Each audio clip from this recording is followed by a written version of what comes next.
What's up YouTube, this is Tubedigga. In this video I'm going to attempt to put the Akai Mpc Live versus Octatrack debate to rest, based on years of ownership and experience of these amazing machines.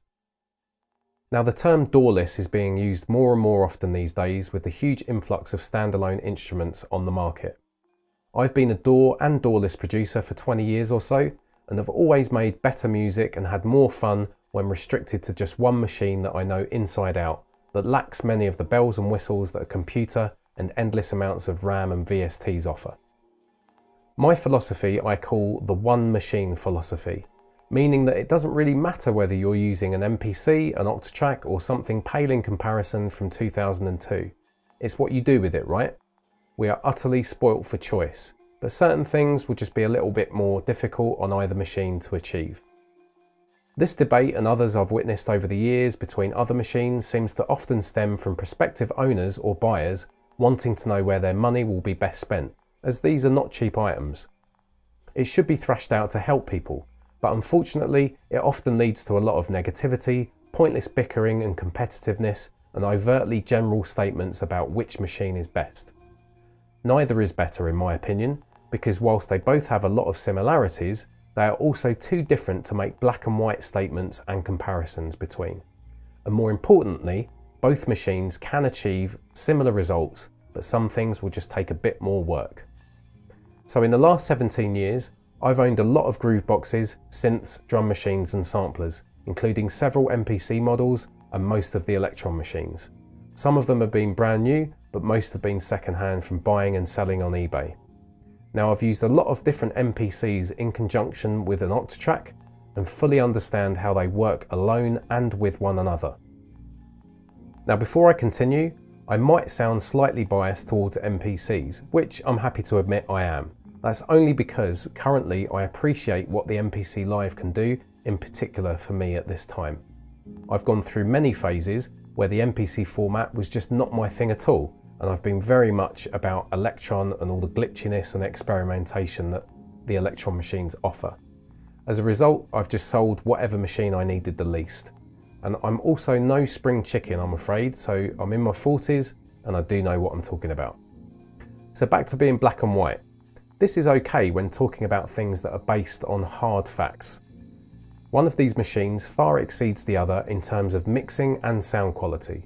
The other excels in terms of instant gratification and experimental composition. If you're concerned that the Octatrack can't do boom bap, etc., it can. That's down to you. If you're concerned that the MPC Live can't do glitchy stuff, it can. That's also down to you. Simply put, you could achieve whatever you want in either of these machines, but some things will just take a bit more work. Particularly if you're a hip-hop producer, for example, you might think that you're some kind of don or pimp.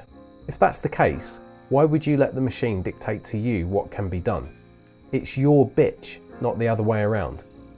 In my experience with both machines, I can justify the black and white statement from the offset that the MPC series has always excelled in the area of mixing and overall sound quality, whilst the Octatrack excels in instant gratification and its ability to warp sounds beyond recognition.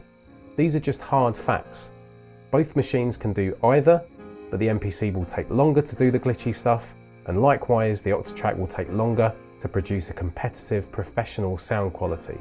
The MPC Live and previous legacy MPCs have had more physical outputs, more mixing layers, it's got the pads, the individual sample layers, the tracks, the programs and so on. These things will take longer in the Octatrack. Conversely, the MPC lacks that hands-on ability to instantly mangle and warp sounds like the Octatrack can, which may lead to some creativity blocks for some people. This doesn't mean it can't do those glitchy, experimental, interesting things. It just takes a bit more work if you're willing to dig a little deeper. And the rewards you get once that machine starts doing things a little bit outside of the box and not in the manual are great. The MPC series also has a significant advantage with having the pads. Their tactile nature has a huge influence on that overall output, no matter what anyone says. If you use an MPC for long enough, you'll understand what I mean. Those clicky and tappy buttons on the Octatrack Mark I in particular were never able to make me feel like the machine had the weight I needed, unless I spent hours trying to get all that weird and wonderful and unwieldy sound it can produce out of 2 or 4 outputs, with limited mixing options in the operating system. Likewise, the Octatrack has the super flexible electron sequencer, it's got the parameter locks and an extensive modulation matrix, which I do really genuinely miss from my old Octatrack that I sold to fund the MPC Live. But you'll have to work harder to get, or possibly sacrifice, an amount of sound quality. It's inherently a more diverse and unwieldy machine, and as a result, taming that sound that you get out of it will be harder as it lacks the mixing facilities and the outputs. Whilst it's very deep, it's no deeper than the MPC, it's just a different kind of deep.